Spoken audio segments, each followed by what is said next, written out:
not diminish and make less the value of people's property, people's labor, etc. That is haram.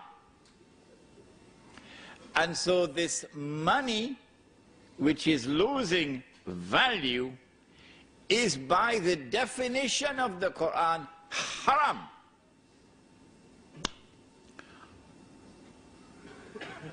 But we were asleep.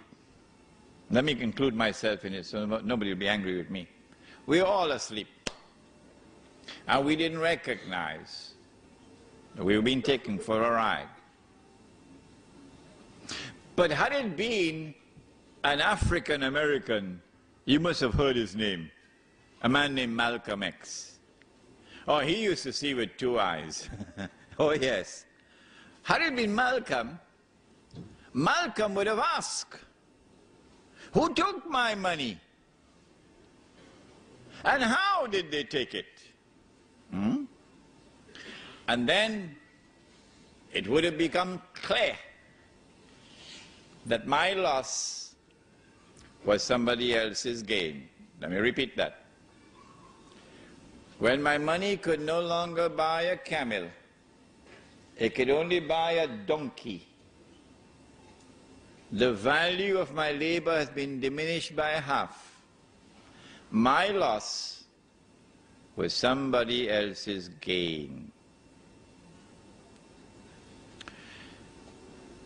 5 years later, when I take it out, can't buy a donkey anymore. Can only buy a goat now. And so my 1 month has now been diminished to 1 week. If this keeps on going on, I'm going to be enslaved. A new slavery will come upon the world if this keeps on going on like this. Surely it was time for the ummah of Muhammad alayhi salatu wasalam to stop fighting amongst themselves over popcorn. Because that's what they're doing. Fighting over popcorn. While this massive betrayal of Islam is taking place, and we are blissfully ignorant of it. That's the price we pay when we only have scholarship but no nur. 5 years later, when you take out that money, can't buy a goat anymore. You only buy chicken and chips. That's where Indonesia is now. That is where Indonesia is now, chicken and chips. That's where Turkey is now, chicken and chips. Yes. And still we're fighting over popcorn. If you're 17 years of age tonight, son and daughter, this lecture is for you. They've been fighting over popcorn while the slavery has come upon us. The Indonesian rupiah is now trading at about 10 to 11,000 rupiah to $1 US. And you'd want to know, well, why is the relationship, the value of the money always linked to the US dollar? We'll explain to you that tonight. When the Indonesian rupiah collapsed 3 years ago, dramatically, there was nothing wrong with the Indonesian economy. The International Monetary Fund or the World Bank just 2 or 3 months earlier had given a clean bill of health to the Indonesian economy. Nothing significant had changed in that economy when George Soros and company attacked. And the banking centers around Indonesia attacked. Singapore, let's put it into the record tonight, is one of them. The Indonesian rupiah collapsed overnight. It was trading, I think, about 8,000 and it fell to 20,000 within a matter of 1 week. And more than a half of the population of Indonesia were instantaneously reduced to poverty. There is such massive poverty in Indonesia today that the country is riddled with violence. And our sisters, oh, let's put it, my sister and my daughter and my mother must now sell her body for $1. It's very cheap now, $1. Yeah, it's happening while those fellas are fighting over popcorn. What about Turkey? It's not by accident that Indonesia was attacked. It's not by accident that Turkey was attacked like this. Because the Indonesian is different. He's a warrior, he's a fighter. He'll give his life for Islam, the Indonesian. And the Turkish Muslim in the villages are like that.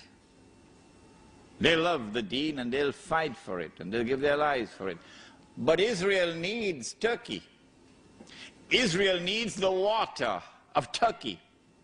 And Israel needs the support and the alliance of the Turkish military of Mustafa Kemal.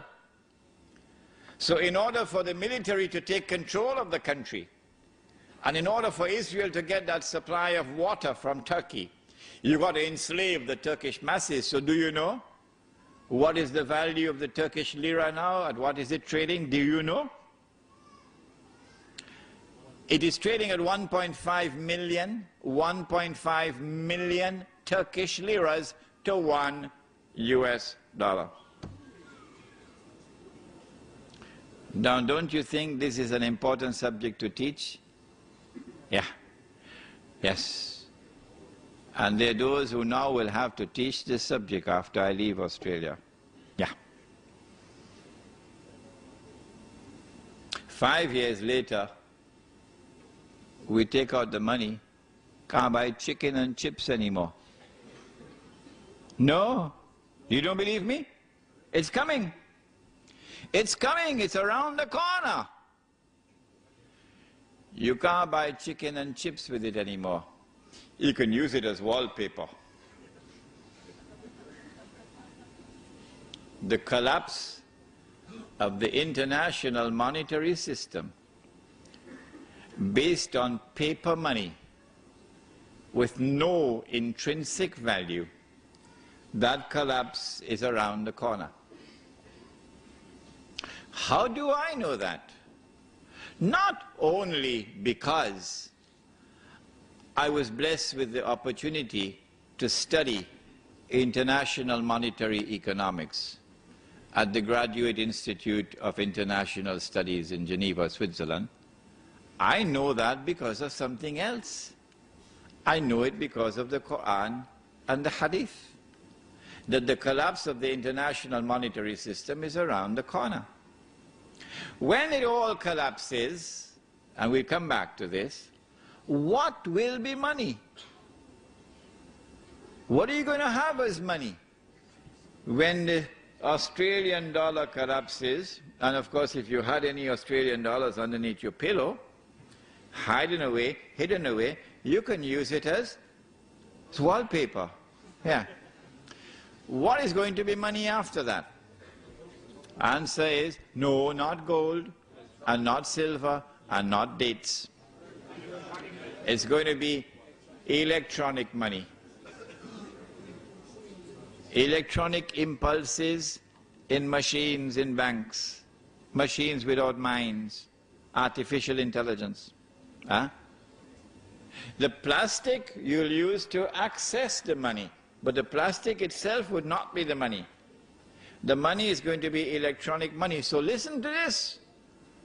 I don't know whether you'll be able to digest your dinner now after this. Money is going to disappear. You won't be able to see money anymore. You won't be able to see money anymore. You won't be able to touch money anymore.